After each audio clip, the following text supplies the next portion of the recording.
Hello everyone. তো যেমনটা আমি প্রিভিয়াস ভিডিওতে বলেছিলাম যে নেক্সট ভিডিওটা হবে পেপার অ্যাটেম্পটিং স্ট্র্যাটেজির উপর। তো আজকের এই ভিডিওতে আমি ডিসকাস করব কি করে তোমরা খুব সুন্দর করে পেপারটাকে অ্যাটেম্প করতে পারো এক্সামে। কারণ পেপার অ্যাটেম্প করাটা একটা আর্ট। যে সুন্দরভাবে এটাকে এক্সিকিউট করতে পারে এক্সামে গিয়ে, সে কিন্তু একটা নর্মাল অ্যাভারেজ স্টুডেন্টের থেকেও 50 থেকে 80 নম্বর পর্যন্ত বাড়াতে পারে। তো চলো এই ভিডিওটাই পেপার অ্যাটেম্পটিং স্ট্র্যাটেজির উপরেই হবে। তো দেরি না করে ভিডিওটা স্টার্ট করা যাক। তো সবার প্রথমেই বলবো যে যে কোনো ফাইনাল ম্যাচে খেলতে যাওয়ার আগে যেমন প্লেয়াররা নেট প্র্যাকটিস করে না, ঠিক তেমনি তোমাদেরকেও নিট এক্সামে যাওয়ার আগে প্রতিদিন এই যে প্রতি উইকে এই যে তোমরা মক টেস্ট গুলো দিচ্ছ না, এগুলো তোমাদের প্রপার নেট প্র্যাকটিস। তো এই নেট প্র্যাকটিসেই তোমাদেরকে প্রপারলি তোমাদের যে স্ট্র্যাটেজিটা পেপারে গিয়ে হবে, মেন পেপারে গিয়ে হবে, সেটাকে রপ্ত করতে হবে। তো কি করে তোমরা টাইমটাকে ম্যানেজ করবে? তো এখানেই তোমাদের ফার্স্ট যেটা মাথায় রাখতে হবে যে এক্সাম কিন্তু 3 ঘন্টা 20 মিনিটের নয়, এক্সাম হচ্ছে 3 ঘন্টার। তোমাদের যে 20 মিনিট এক্সট্রা দেওয়া হয় না, ওই 20 মিনিটটা কিন্তু তোমাদের এক্সামিনারটাই এক্সামে খেয়ে নেবে। তারা এই সিগনেচার করাবে, ওই ফটো লাগাবে, নানান তাদের ক্যামেরা নিয়ে আসবে ছবি তোলার জন্য, তো ওখানে চলে যাবে। তো তোমরা কিন্তু 3 ঘন্টার এক্সাম, এটা মাথায় রেখেই এক্সাম হলে যাবে। তো ভিডিওতে এগিয়ে যাওয়ার আগে যদি তোমরা এখনো পর্যন্ত কোনো টেস্ট সিরিজে এনরোল না হয়ে থাকো, তো তোমাদের জন্য আমি একটা টেস্ট সিরিজ রিকমেন্ড করতে চাই, which is pass pro test series textbook 8। তো এই টেস্ট সিরিজটা আমি নিজে পার্সোনালি চেক করেছি এবং এখানে খুব সুন্দরভাবে বিভিন্ন টাইপের কোশ্চেন, যেমনটা এখন নিতে আসে, statement wise question, assertion reason question, matching question, সব টাইপের কোশ্চেনই এদের রয়েছে। এবং এর সাথে সাথে তোমরা প্রত্যেকটা টেস্টকে এখানে মাল্টিপল টাইম অ্যাটেম্পটও করতে পারবে, এদের প্রপার টেস্টের সলিউশনও পাবে এবং প্রপার অ্যানালিসিসও পাবে। আর তোমরা এখানে টোটাল 140+ টেস্ট পাবে, যার মধ্যে 90 part syllabus test, 44+ PYQ base test এবং 20 ফুল সিলেবাস টেস্ট। আর এই টেস্ট সিরিজের মেন বিশেষত্বই হলো এটা খুবই অ্যাফোর্ডেবল এবং এখন তোমরা এটা 307 টাকাতে পাবে, যেটা তুমি পার ইয়ার বেসিসে যদি ভাগ করো তো 1 রুপিসের থেকেও কম প্রাইস পার ডে হিসাবে। এছাড়াও তোমরা এক্সট্রা 12% ডিসকাউন্ট পেতে পারো যদি তোমরা আমার coupon code SANGIT Sanjit use করো। তো লিঙ্ক ডেসক্রিপশনে আছে, সেখান থেকে তোমরা এটা চেক করতে পারো। Thank you textbook for sponsoring this video. তো চলো ফিরে আসা যাক ভিডিওতে। তো যেটা বলছিলাম টাইম ম্যানেজমেন্ট। তো এই টাইম ম্যানেজমেন্টের এই যে 3 ঘন্টা, এটাকে তোমরা কি করে ডিভাইড করবে? তো সবার প্রথমে বায়োলজি। তো বায়োলজিতে তোমরা 35 মিনিটস থেকে 45 মিনিটস পর্যন্ত দিতে পারো। কেমিস্ট্রির ক্ষেত্রে তোমরা 40 মিনিটস থেকে 50 মিনিটস পর্যন্ত দিতে পারো এবং ফিজিক্সের ক্ষেত্রে তোমরা 55 মিনিটস থেকে 65 মিনিটস পর্যন্ত দিতে পারো। দেখো আমি প্রপার ক্যালকুলেশন করেই বলছি এবং আমিও ঠিক এটাকেই ফলো করতাম, ঠিক আছে? তো তুমি যদি দেখো যে টোটাল এখানে যদি 45 মিনিট, 50 মিনিট এবং 65, যেটা ম্যাক্সিমাম টাইম আমি দেখেছি, তো সেটাকে যদি ক্যালকুলেট করো তোমরা পাবে যে 2 ঘন্টা 40 মিনিট এবং এর সঙ্গেও 20 মিনিট তোমরা হচ্ছে ওই মাঠটাকে ফিল আপ করতে দেবে। তো টোটাল তোমাদের 3 ঘন্টা। আর যে 20 মিনিট যেটা আমি বললাম এক্সট্রা তোমরা 3 ঘন্টা 20 মিনিটের এক্সামে পেতে, সেই 20 মিনিট কিন্তু তোমাদের এক্সামিনার নিয়ে নেবে। তো 20 মিনিটটাকে এই যে 20 মিনিট, মানে এই যে 20 মিনিট, এটাকে তোমরা ছেড়ে দেবে এবং 3 ঘন্টার এক্সামের প্ল্যান করেই তোমরা এখন থেকে এগোবে। আর তাহলে বলতে পারো যে এইখানের এই টাইমটা কি? তো এই যে টাইমটা, এটা হচ্ছে তোমাদের ফার্স্ট রাউন্ডের যেটা পেপার করতে হবে তার, মানে ফার্স্ট অ্যাটেম্প যখন তুমি করবে রাউন্ড 1-এ, তো তোমরা সেখানে এই যে 35 মিনিটস, মানে 35 থেকে 45 মিনিটস ছিল বায়োলজির জন্য, এই প্রথমের 35 মিনিটটা তোমার ফার্স্ট অ্যাটেম্পটে লাগবে টাইম। তারপরে এই 40 মিনিটটা তোমাদের এই ফার্স্ট অ্যাটেম্পটে কেমিস্ট্রির জন্য লাগবে এবং 55 মিনিটস তোমাদের ফার্স্ট অ্যাটেম্পটে ফিজিক্সের জন্য লাগবে। তো এখান থেকে যদি তুমি হিসাব করো, তো তুমি ফার্স্ট রাউন্ডে মানে রাউন্ড 1-এ, কারণ অবশ্যই দুটো রাউন্ডে পেপার দিতে হবে, আমি বলছি আস্তে আস্তে। তো এই ফার্স্ট রাউন্ডে তোমরা টোটাল 2 ঘন্টা 10 মিনিট পাবে এবং 20 মিনিটস ওয়েমার ফিলিং আফটার রাউন্ড 1। রাউন্ড 1-এর পেপার দেওয়ার পরেই অবশ্যই 20 মিনিট আগে ওয়েমারটাকে ফিল করবে। তো তোমাদের 2 ঘন্টা 30 মিনিট যাবে এবং এরপরে যে আরো 30 মিনিট থাকবে, কারণ এক্সামটা 3 ঘন্টা তোমাদের আমি বলেইছি। তো ওই যে 30 মিনিট যেটা থাকছে, সেই 30 মিনিটটা তোমরা তোমাদের রাউন্ড 2-তে সেকেন্ড অ্যাটেম্পটে তোমরা লাগাবে এবং ওই 30 মিনিটে যতগুলো কোশ্চেন হবে ততগুলোই করবে এবং সঙ্গে সঙ্গে ওয়েমার ফিল করতে করতে যাবে। এমন নয় যে লাস্টের জন্য ফিরে রাখবে, ঠিক আছে? তো ওয়েমার তখন সঙ্গে সঙ্গে ফিল করতে করতে যাবে এবং তোমরা দেখবে যে 3 ঘন্টা তোমাদের প্রপারলি কমপ্লিট হচ্ছে।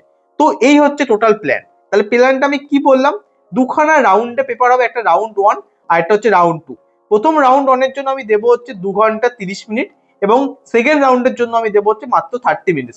তো এরপরে যদি তোমাদের দেখো যে 20 মিনিট যেটা তোমাদের এক্সট্রা দেওয়া আছে, ওখানে তোমাদের কোনো টাইম বাঁচছে 5 মিনিট 10 মিনিট আফটার দা ওই ক্যামেরা বলো, ছবি তোলা বলো, ওইসব কাজের জন্য, যদি বেঁচে থাকে তো সেই টাইমটা তোমরা এক্সট্রা ইউজ করতে পারবে, তখন তো সেটা তোমাদের জন্য গুড লাক। ওটা তোমরা এক্সট্রা ফিজিক্স, কেমিস্ট্রি, বায়োলজি যার জন্য পারো ইউজ করতে পারবে, বাট ওইটাকে ধরে আমরা নর্মালি এগোবো না, ঠিক আছে। তো এখানে যেটা বলছি, বাকি 20 মিনিট তোমরা পেলে তোমরা সেটা গুড লাক তোমাদের ক্ষেত্রে, ঠিক আছে। তো এই যে রাউন্ড 1 এন্ড রাউন্ড 2, তো রাউন্ড 1 এ আমরা কোন টাইপের কোশ্চেন গুলো সলভ করবো, কারণ আমি বলছি বারবার করেই পেপার দুখানা রাউন্ডে করতে হয়, ঠিক আছে। অনেকেই বলবে যে মাল্টিপল রাউন্ড 1 2 3 4 5 6, বাট অতগুলো পসিবল হয় না। মেইনলি দুটো অ্যাটেম্পটে করতে, এবং তোমার যদি খুব ভালো করে প্রিপারেশন থাকে তুমি অবশ্যই দেখবে ফার্স্ট রাউন্ড 1 এ তোমাদের 80 to 90% কোশ্চেন আরামসে সলভ হয়ে যাবে, এবং রাউন্ড 2 এ তোমাদের মানে বেঁচে থাকা যে 10% কোশ্চেন সেগুলো সলভ হবে, এবং রাউন্ড 1 এ যেটা সলভ হবে ওটাই তোমাদের সিলেকশনকে অ্যাসিওর করে দেবে, এবং রাউন্ড 2 তে যেগুলো সলভ হবে ওগুলো তোমাকে র্যাঙ্ক বুস্ট করাবে। এটাই হচ্ছে আসল, কেউ বলে না। রাউন্ড 1 এ যেটা তুমি সলভ করবে ওটাই তোমার সিলেকশন দিয়ে দেবে, তুমি কোনো টেনশন করো না। এবং রাউন্ড 2 তে যেটা তুমি সলভ করবে সেটা তোমার কি হবে, ভালো র্যাঙ্ক তৈরি করে দেবে। এটাই হচ্ছে প্রপার এর হচ্ছে প্ল্যান, ঠিক আছে। তো ফার্স্ট রাউন্ডে তোমাকে কোন কোন কোশ্চেন গুলোকে সলভ করতে হবে, সবার প্রথমে হচ্ছে easy and single liner question. দেখবে বায়োলজির ক্ষেত্রে easy and single liner question থাকে, যেগুলো নাম্বার দিনকে দিন কমছে, কিন্তু তুমি মাথায় রাখবে 90টা যদি বায়োলজির কোশ্চেন থাকে তার মধ্যে 60 থেকে 65টা কোশ্চেন এই সিঙ্গেল লাইনারই হবে, কারণ যে এক্সামিনার কোশ্চেন সেট করে সে ভালো করেই জানে যে আমাকে 30 থেকে 40 মিনিটের মধ্যে বায়োলজি আমাকে সলভ করতে হবে, তবেই গিয়ে একটা ছেলে প্রপারলি 3.5 ঘন্টা মানে 3 ঘন্টা 20 মিনিটে একটা 640 650 নাম্বার স্কোর করতে পারে। তো এরকমটা ভাববে না যে এক্সামিনার তোমার শত্রু, তা কখনোই নয়। এক্সামিনার সেটা বুঝেই পেপার সেট করে, ঠিক আছে। নর্মাল মক টেস্ট গুলো তো অনেক সময় হয় যে বায়োলজিও লেন্দি, ফিজিক্সও লেন্দি, কেমিস্ট্রিও লেন্দি, তো আমাদের মনে হয় যে তাহলে যদি সবই লেন্দি হয় তাহলে আমি সলভটা কি করে করবো। তো এরকমটা কিন্তু কখনোই হবে না মেন পেপারে, ঠিক আছে। তো সেটাই বলছি, ইজি এবং সিঙ্গেল লাইনার কোশ্চেন গুলোকে আগে সলভ করে দেবে বায়োলজির ক্ষেত্রে, এবং ইজি টু ক্যালকুলেট যেগুলো ফিজিক্সের ক্ষেত্রে যেগুলো দেখবে খুব সুন্দর করে ক্যালকুলেশন হয়ে যাচ্ছে সেগুলো ফার্স্টে সলভ করে দেবে। কোনো জায়গায় যদি কোনো রকম ভাবে ক্যালকুলেশন আটকে যায় সেটা রাউন্ড 2 এর জন্য ছেড়ে দেবে, ওখানে একটা গোল্লা মার্কিং করে দেবে, তার জন্য ছেড়ে দেবে, ঠিক আছে। এবং তারপরে কেমিস্ট্রির জন্য কোনগুলো বলবো, আইউসি এবং ওসি, যেগুলো দেখবে ক্যালকুলেশন করতে হচ্ছে না একটু, সেইগুলো ফার্স্টে সলভ করবে। এবং ফিজিক্যালেরও ঠিক সেই নন ক্যালকুলেটিভ থেকে ফিজিক্যালের যদি 12 থেকে 13টা কোশ্চেন থাকে, তার মধ্যে 5 থেকে 7টা কোশ্চেন যেগুলো কোনো রকম ক্যালকুলেশন থাকে না, এগুলো মেনলি হচ্ছে কনসেপ্টের উপর বেস করে এক্সামে আসে, তো সেই কোশ্চেন গুলো ফার্স্ট অ্যাটেম্পটে সব সলভ করে ফেলবো। তো এইভাবেই রাউন্ড 1 এ কোশ্চেন গুলোকে সলভ করতে হয়। তো এখানেই কিছু শপথ নিতে বলবো, কারণ এগুলোই মেন এক্সামে গিয়ে ভুল হয়। তো প্রত্যেকটা কোশ্চেনকে আমরা একবারই পড়বো। দেখা গেল কোনো একটা কোশ্চেন এরকম রয়েছে, তুমি ফার্স্ট বার পড়লে তুমি কিচ্ছু বুঝতে পারলে না, কোনো ইগো নেবো না, আমি সঙ্গে সঙ্গে সেকেন্ড কোশ্চেনে শিফট করে যাব বুঝতে না পারলে। কিন্তু কখনোই সেই কোশ্চেনটা আমি দুবার পড়তে যাবো না, কারণ তুমি যদি দেখো, তোমাকে আমি বারবার আমি সবাইকে বলি, একটা কোশ্চেনে যদি 1 মিনিট টাইম থাকে, তার মধ্যে 10 থেকে 15 সেকেন্ড থাকে মাত্র কোশ্চেনটা রিড করার জন্য, 30 সেকেন্ড থাকে কোশ্চেনটাকে হচ্ছে সলভ করার জন্য, এবং বাকি 10 থেকে 15 সেকেন্ড থাকে হচ্ছে কোশ্চেনটা ওএমআর এ ফিল করার জন্য, ঠিক আছে। তো এখানে যদি তুমি 10-15 সেকেন্ডে যদি দুবার নিয়ে নাও না, মানে আরো 50 সেকেন্ড যদি তুমি টাইম নিয়ে দাও, তো তুমি আরো একটা কোশ্চেন পড়ার সময় পেলে না, তুমি একটা কোশ্চেনে সেই এক্সট্রা আর একটা কোশ্চেনে টাইম দিয়ে দিলে। তো এতে কি হবে, তুমি লাস্টে গিয়ে যখন সলভ করতে যাবে দেখবে অনেক ইজি কোশ্চেন তোমার পড়ে থাকবে, কিন্তু তুমি আগের কোশ্চেনে বেশি টাইম দেওয়ার জন্য সেই কোশ্চেনগুলো দেখতে পাবে না। তো এই জন্যই কোনো কোশ্চেন যদি একবারে না বুঝতে পারো, নেক্সট কোশ্চেনে শিফট করে যাবে, সেই কোশ্চেনটা নিয়ে একদমই ভাববে না। তো এটাই আমি বারবার করে বলছি, ঠিক আছে। এবং হলো না কোশ্চেনটা, সেটা সেকেন্ড টাইমে গিয়ে আমি রাউন্ড 2 তে পড়বো, ফার্স্ট টাইমে আমি পড়বো না, ঠিক আছে। এবং অবশ্যই যে সাবজেক্টের জন্য যতটা টাইম আমি রাউন্ড 1 এ দিয়েছি, প্রত্যেকটা সাবজেক্টের জন্য ঠিক ততটাই টাইম দেবে। মানে এই ধরো রাউন্ড 1 এ আমি 35 মিনিটস টাইম বায়োলজির জন্য, 40 মিনিট কেমিস্ট্রির জন্য, 55 মিনিট হচ্ছে ফিজিক্সের জন্য। এইটাই হচ্ছে রাউন্ড 1 এর টাইম, এবং এইটা হচ্ছে টোটাল টাইম, ঠিক আছে। তো এই রাউন্ড 1 এ আমি এই টাইমটাই প্রত্যেকটা সাবজেক্টের জন্য দেবো। তুই বলবে তাহলে আমি কি ঘড়িতে কি দেখতে থাকতে থাকবো, এরকমটা না। প্র্যাকটিস করতে করতে তুমি রাউন্ড টাইমটা না তুমি আপনা আপনি তোমাদের মধ্যে ফিক্স হয়ে যাবে। তুমি যখন 15 থেকে 20টা টেস্ট দেবে না, তো এই রাউন্ডে কতটা টাইম কোন সাবজেক্টের জন্য দেওয়ার দরকার ওটা আপনা আপনি ফিক্স হয়ে যাবে। কারণ এরকম অনেক কমপ্লেন আসে যে এক্সাম হলে তারা ঘড়ি ছিল না, তো ওই জন্য আমি পরীক্ষাতে টাইম দেখতে পাইনি। তো এটা তোমাদের অটোমেটিক বায়ো ক্লক সেট হয়ে যাবে যখন তোমরা অনেকগুলো এক্সাম দেবে। তো এই নিয়ে কোনো ঘাবড়ানোর কোনো দরকার নেই, ঠিক আছে। তো এরপরেই যেটা বলছিলাম যে কোনো রকম ইগোতে আমি নেবো না, বাড়িতে ইগো রেখে তবেই আমি এক্সাম হলে যাব। এটা মানে শুনতে কেমন লাগে যে তাহলে ইগো রেখে এক্সাম হলে যাব, এটাই হয়। অনেক সময় পরীক্ষাতে একটা কোশ্চেন থাকে, ধরো তোমার মানে খুব সুন্দর করে পড়েছো ফিজিক্সে মোশন ইন প্লেন বা মোশন ইন প্লেন, ধরো রেইনম্যান প্রবলেম তুমি খুব সুন্দর করে পড়ে গেছো, পরীক্ষাতে এমন একটা রেইনম্যান প্রবলেমের কোশ্চেন আসলো যেটা তুমি ভাবছো তো ইজি কোশ্চেন, আমার সবচেয়ে ফেভারিট টপিক রেইনম্যান প্রবলেম, আমি কেন পাচ্ছি না।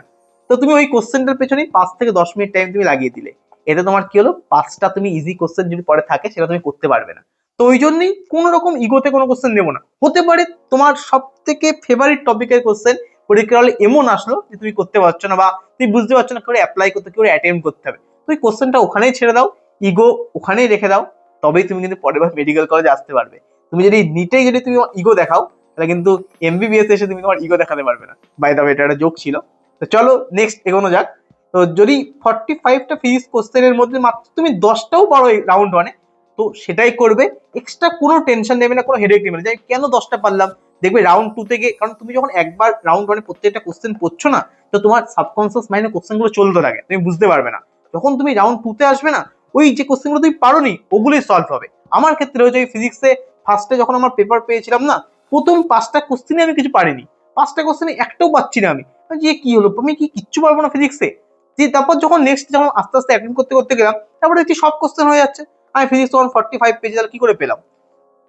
পরের রাউন্ডে কি অনেক কোশ্চেন হয়ে যায় যেটা তোমার ফার্স্ট রাউন্ডে হয় না। 150 পেয়েছিলাম, -5 হয়ে গেছে অ্যাটমের কোশ্চেনটার জন্য। তো ছাড়ো, সেটা কথা না। তো এটাই বলছি।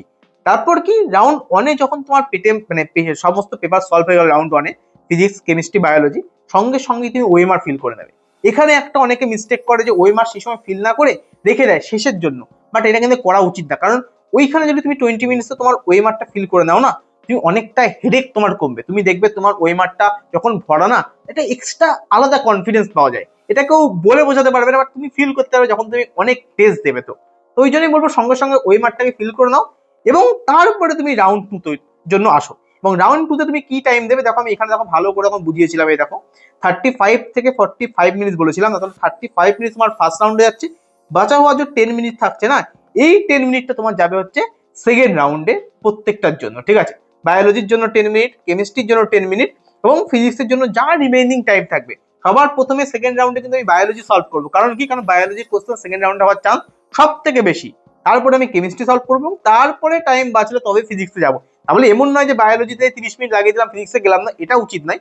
10 মিনিট করে আমি দেবো। এবং ফিজিক্সের জন্য, কারণ তোমার যে এক্সট্রা 20 মিনিট টাইম যেটা আমরা ধরিনি, ওখান থেকে 5-10 মিনিট অনেক সময় এক্সামে পাওয়া যায়, তো সেই টাইমটা আমি ফিজিক্সে লাগাবো, এবং ফিজিক্সে আরো একটা দুটো এক্সট্রা কোশ্চেন সলভ করার চেষ্টা করবো। কিন্তু কখন করবো?